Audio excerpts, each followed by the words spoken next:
Hey everyone, so I'm going to try and do a more or less in-depth review on this 2016 Trek EMONDA.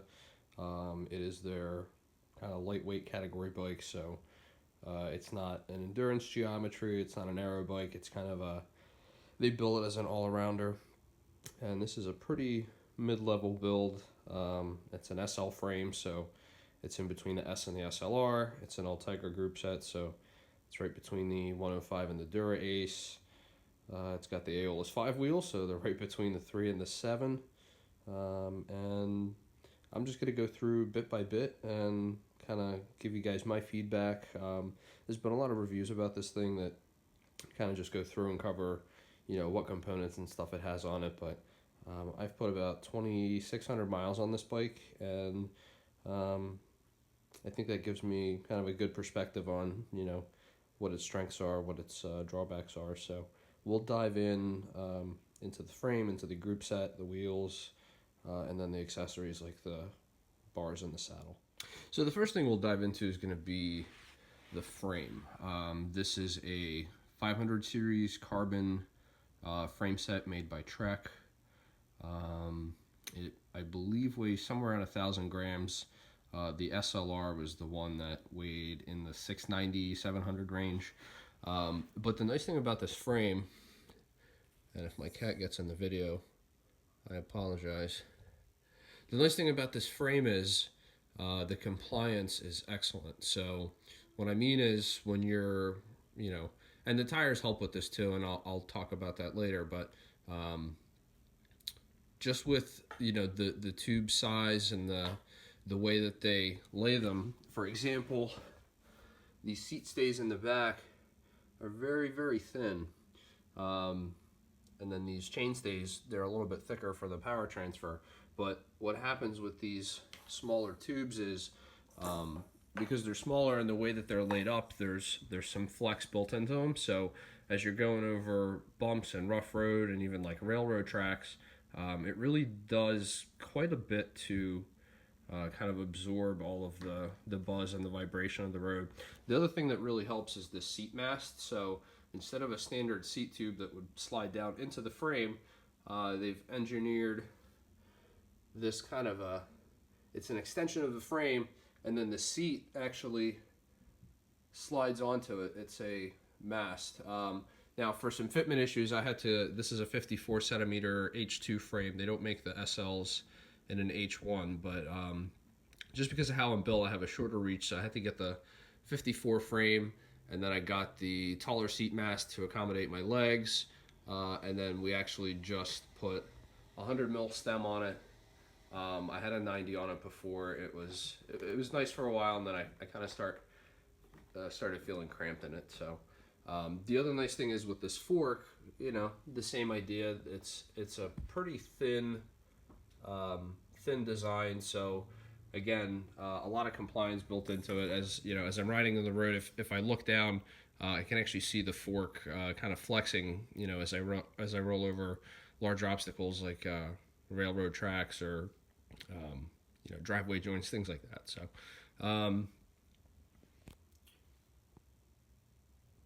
it's 500 series. The color on this is great. It's called a Golden Age. So what it is, it's a yellow with like a gold flake to it. The color is actually, it was a large reason why I bought this bike, and some of my friends know I'm kind of OCD when it comes to keeping this thing clean. So I'm at 2,600 miles, and I do a pretty good job of maintaining it. So I gotta go through it again, but most of the stuff back here is pretty clean, and it does have, speaking as part of the frame, it has this kind of chain catcher, but I did have the chain pop off, and it kind of left a little scuff there. So yeah, it's a great frame if you just want like an all-around bike to ride. If you want to start riding this style, even if you don't go for this exact bike, this category of frames, the lightweight, it's really a great way to go. One other great thing about this frame is the stiffness, right? So I talked about how compliant it is, how comfortable it is with the fork and the seat stays and the seat mast and all that kind of thing. But you know, when you have comfort, a lot of times you lose rigidity, and I really don't feel like that's much of a trade-off here. Whenever I'm climbing on this bike, I mean, if I stand up and I really mash the pedals, it never feels like squirrely under me. The response is just great. So it's almost instant. Like, as soon as you start pushing the pedals, it just propels forward. There's no delay. There's no little squish. Nothing like that. So I don't know how they've managed to make it so comfortable and so stiff in one package. Now, I haven't ridden the SLR of this generation. As I understand, the SLR of the current generation, which I believe is the 2018, it's stiffer than this bike, but supposedly it's also more compliant. The SLR of this generation, the first EMONDA SLR, before they started offering disc brakes on them, I had a buddy of mine who works at a bike shop, and he rode one.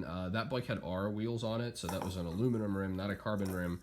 And he said for him, it was too stiff. But apparently, the new generation of SLRs is supposed to be better. As far as I know, the 2018 and 2017, the EMONDA SLs with the 500 series carbon, they haven't really changed anything. The only thing I know they've changed is just, my buddy has a 2017 and it just says EMONDA SL6 up here, or EMONDA SL or something like that. And then I believe the year before it had this just has a 500 OCLV carbon. The one before had like a shield. It was like a weird emblem. So that's one quick way you can kind of tell the years apart if you're an EMONDA enthusiast for some reason. They did also make this in an aluminum frame, the ALR, and I believe that actually won Bike of the Year for some magazine last year. I'm actually looking to pick one up probably for a winter wet weather training bike. The EMONDA ALR is supposed to be about 200 grams heavier than this, but apparently you don't lose much in the way of comfort, compliance, stiffness, all that kind of thing. And then the S model that they made, which was the carbon level below this, is not being made anymore. So now, if you're looking at a new EMONDA, you're going to be either looking at an ALR, an SL, or an SLR. Okay, so as I mentioned before, the drivetrain on this bike is a Ultegra. So Ultegra is basically, some people consider it like the workhorse of the Shimano line. So the 105, truth be told, there's from what I've read and friends of mine that own these bikes, I have friends with this generation 105 on it that have ridden the Ultegra. Nobody can really tell a big difference as far as feel goes. I think it's mostly a weight difference there. I think once you step up to the Dura Ace, there's maybe a little more to be had, but the gains, from what I'm told, are pretty incremental, and that's I'm told that by people that run the Dura Ace. So this is one of their kind of newer 4-arm cranksets. So you could tell you could tell the 10-speed Ultegra because it has an extra arm that kind of extends here. The newer ones all have the 4-arm design. The other thing is, this bike came with a 50-34 chain set. So what I did is I rode that for about 2,000 miles, and then what I found is once I got more comfortable doing descents and stuff, and this bike is very good at doing descents just because of the geometry of it. It's a very kind of quick, snappy, and racy kind of a feel. So you really feel confident when you kind of lean into it and push it through the turns, especially with the stiffer wheel set. But what I found is on a lot of the descents and stuff where I was starting to pedal and carry a lot of speed, I was spinning out, which means I was, my RPMs would be shooting up to about, 130s, 140s, and I wasn't comfortable doing that for extended periods of time. So what I did is I got this larger chain set, which is a 52-36. So basically what that means is this outer ring now has 52 teeth instead of 50, and then the inner ring has 36 instead of 34, and basically it makes you put in a little bit more effort. I noticed that for the first couple rides it really felt more difficult, and then once I get used to it, wasn't really a problem. These Ultegra pedals, again, like when I started using this bike, I just had regular SPD pedals because I shared them with my mountain bike, and then a buddy of mine had a spare set of these they were kind of chewed up. So he said, "Hey, have them." So I took them and had some trials and tribulations with picking out SPD SL shoes because I had to get new shoes. I'll probably make a separate video on those. I ended up settling on a pair of shoes that I've had for about 6 months, and I'm happy with them at this point. Moving back here, this came with a 11 to 28 cassette, so it's a pretty good range. It's good for climbing. The Ultegra rear derailleur. The interesting thing is a lot of, again, from what I've heard and read, a lot of the pro guys, when they ride stages that have bigger climbs, the Dura Ace that they would normally run, unless they're running a SRAM, the Dura Ace they'd normally run, the rear derailleur is not compatible with anything larger than a 28. So if they want to run, say, like a 30 or 32 cassette, you'll actually see a lot of them going back to the Ultegra mechanism for the back. This has been, I mean, it's worked. I've not really had issues with it. The only issues I've had were when I had the front chain rings installed. They had to realign the derailleur, and something in the back was kind of shifting a little funky. It would, I would shift and it would kind of drag for a couple seconds, but quick adjustment took care of that. Again, I mean, I try to do a pretty good job of keeping everything clean. I don't think my chain is very clean at the moment, but and this is an Ultegra chain. Basically, when I got the chain rings, I had to get a longer chain to accommodate the extra size up front. The front derailleur on this is a Brazon. I'm not sure what it is on the S or the SLRs. Again, Ultegra derailleur, nice long arm, very easy pull. It's very precise. I have no complaints with the front derailleur whatsoever. The brakes, again, the brakes are great. So actually, I run these carbon Aeolus wheels, so I had to get different brake pads. The brake pads in these are, if it'll focus, they're, I don't think it'll focus. They're by a company called Swiss Stop. They're called Black Prince pads. They do a good job. Actually, the guy that put them in, before he put them in on this bike, he had only ridden carbon wheels with cork pads, and he said that with these pads, is the only way he would ever personally run carbon wheels. As far as the caliper goes, I mean, that's a 25 tire on a 17.5 internal rim, so plenty of clearance in there. Dual pivot calipers, they've been good. I do prefer the stock pads are great. I do prefer the brake surface of an aluminum rim personally, but these calipers do, the calipers and the pads combined, they do a really good job of stopping these wheels, which, the brake surface, I mean, it almost doesn't exist. I feel like some carbon wheels have like a textured surface. This is just completely smooth. So good job to the calipers for being able to work with that. All right, we'll move up to the shifters. So these are the Ultegra 6800 11 speed. The group set's called the 6800. These are the STI levers.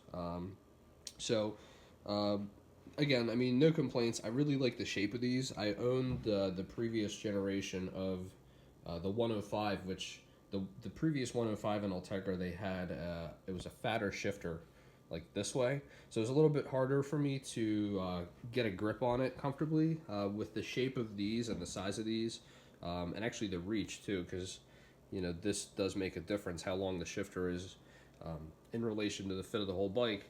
I find that, these are very comfortable over long distances, especially. The other thing I like is with the Ultegra and the 105, this shift action, it's very crisp. I can't shift it right now because I'm not moving, but the feel is very crisp. It's almost like not quite like a mouse click. The Di2 digital stuff is more like a mouse click. I would say that this is like maybe like an Apple keyboard. If anyone's used one of the newer, Apple keyboards, it's a very kind of short travel, very responsive, snappy kind of a click. Now, where you will see a difference. So a buddy of mine bought a Trek 1.2, which has the new Sora, which you know, from a visual perspective, it looks very similar to this, and it's a lot better than the old Sora was. But riding his bike, you can definitely feel a difference of the shifter. So if this is like a newer Apple keyboard with those kind of quick tactile short travel keys, his would be more like an older Windows keyboard with the kind of mushy, kind of less responsive keys. So I do really like the Ultegra shifters. If you have, or if you're considering the 11-speed 105, it's much the same thing. They're fantastic. So let's talk about a few accessories. One of the bigger ones that I did were these Bontrager XXX carbon bars. This bike came with Bontrager RL aluminum bars, and looking back at it, I don't really know why I did this, because there's not a lot of weight savings from aluminum to carbon fiber, and I almost find that the ends of these are a little bit more flexible. Like if I'm kind of gripped in here and I'm trying to climb, or I'm trying to sprint and I'm pushing on them, I feel like they have a little bit more flex to them. Now, the one thing I can think of a reason I did it, the height from this part to the drop was shorter. So at the time I was having some fitment issues, and I figured, you know, a lower drop, or I should say a higher drop, would have helped me out. The other change I made with this 100 millimeter stem. This one I'm actually borrowing from a friend. I have mine on order, but we were just doing kind of some fit playing, and that's what I settled on. I settled on the 100, and then I added this actually quite recently, the Wahoo Element bolt. I'll probably do a separate video on that, just because it's a little too much to cover. But if you're a Garmin user, or if you're a new rider and you're kind of considering some GPSs, I'll make some good arguments for this, and for the Garmin as well. For the last of the accessories, I'll talk about the saddle. So this is a carbon railed, and it's a polymer carbon shell. So the shell actually being the body of this, what the foam is stuck onto. This is a Paradigm.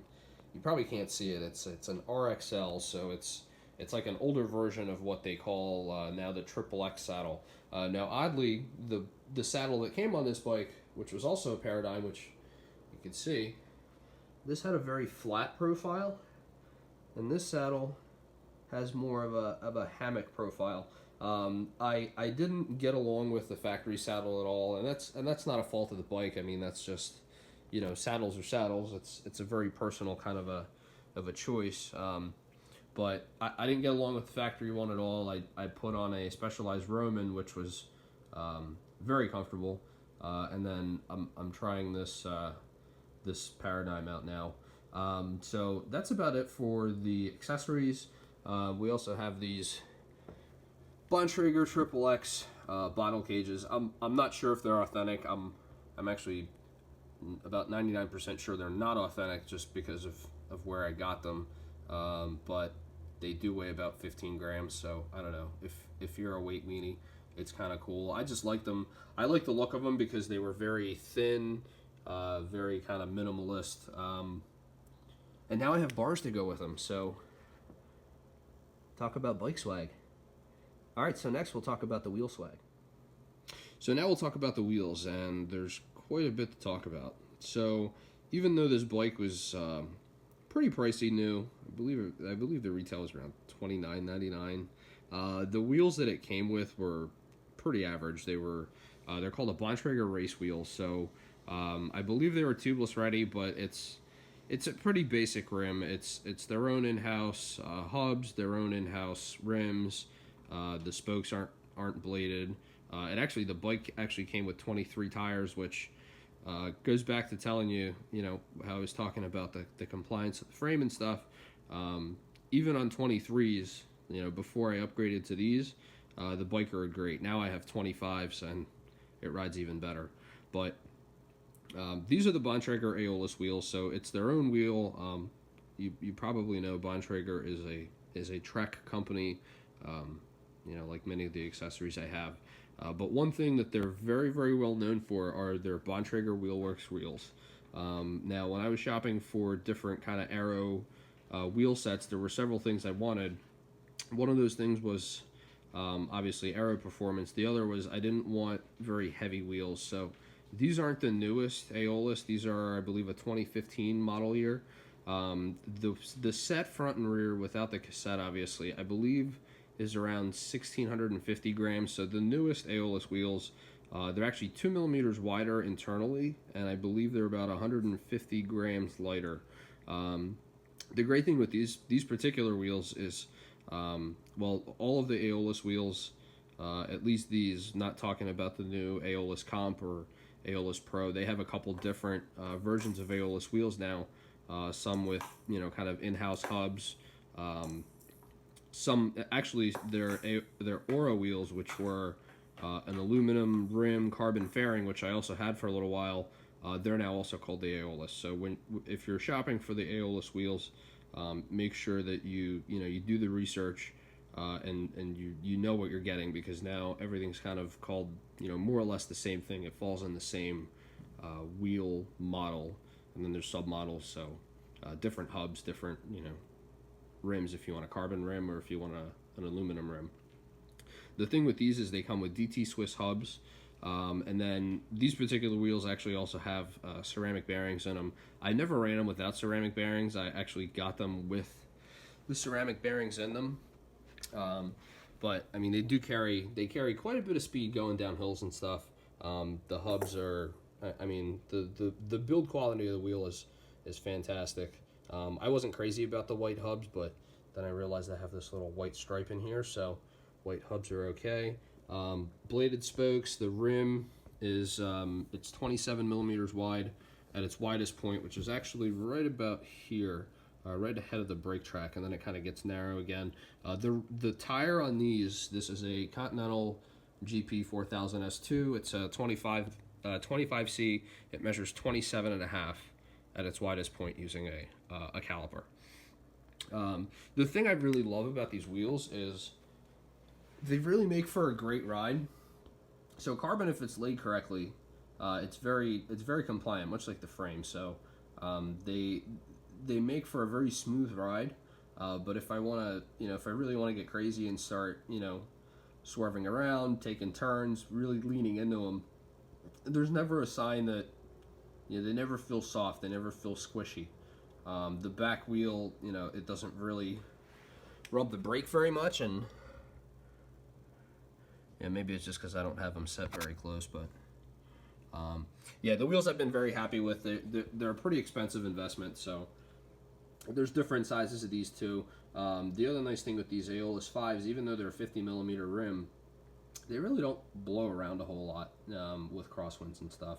Like, probably I've been running them, and when I bought these, you know, these were going to be something I was going to put on occasion, and then after running them for a while, I haven't taken them off just because, you know, the wind performance is really fantastic, and I just don't find that I need shallower wheels, because, you know, usually one of the biggest drawbacks with these is the crosswind performance, and the crosswind performance on these is just fantastic. So I've been running these for about 6 months straight, and yeah, I'm a huge proponent of aero wheels that work.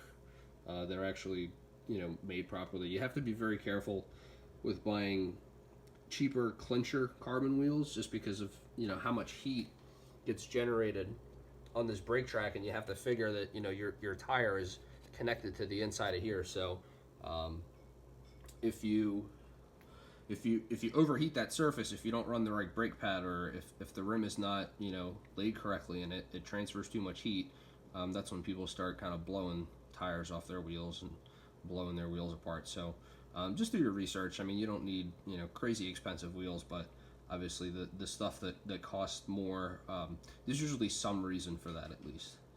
So these are my thoughts on my 2016 EMONDA SL6.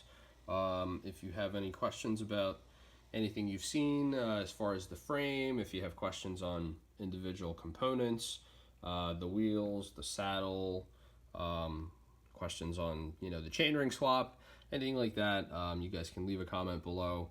I'll kind of try and get to everybody.